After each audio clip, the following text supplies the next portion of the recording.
ఇక్కడి ఆంజనేయ స్వామి శారీరక మానసిక సమస్యలను పోగొడుతాడట. ఒంటిమెట్ట గురించి తెలియని ఎవరికి? అయితే ఇక్కడ రామయ్య కొలువుదీరాడని అందరికీ తెలుసు, కాని ఆంజనేయ స్వామివారి గురించి మాత్రం చాలా తక్కువ మందికి మాత్రమే తెలుసు. శ్రీ ఆంజనేయ స్వామివారు సంజీవరాయుడుగా ఇక్కడ భక్తులకు దర్శనమిస్తున్నాడు. ఇక్కడి చెరువు కట్ట మీద కూడా ఆంజనేయ స్వామివారు కొలువై ఉన్నారు. ఇక్కడి వారందరినీ నీటి వల్ల గాని, వరి పొలాల్లో తిరుగుతున్నప్పుడు గాని, ఈ బాటలో యాత్ర చేస్తున్నప్పుడు గాని ఎలాంటి ప్రాణభయం కలగకుండా కాపాడుతూ ఉంటాడట. ఇక్కడి స్వామివారు శారీరక మానసిక రోగాలను పోగొడుతూ భక్తులను అనుగ్రహిస్తున్నారు. సంజీవరాయని ఆలయ పురాణ ప్రాశస్త్యం: ఒంటిమిట్ట గుడిలో సీతాలక్ష్మణ సమేతుడై కోదండం ధరించి శ్రీరామచంద్రుడు దర్శనమిస్తాడు.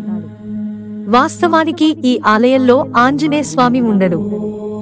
దీనికి కారణమేంటంటే, ఆలయంలోని సీతారాములు అరణ్యకాలం నాటి వారట. అప్పటికి ఇంకా శ్రీరామచంద్రుని దర్శనం హనుమంతునికి కాలేదు కాబట్టి గుడిలో ఆంజనేయ స్వామి లేడని చెబుతారు.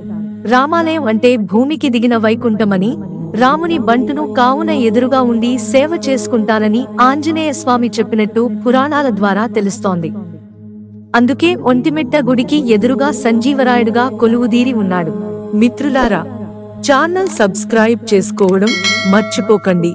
ధన్యవాదాలు.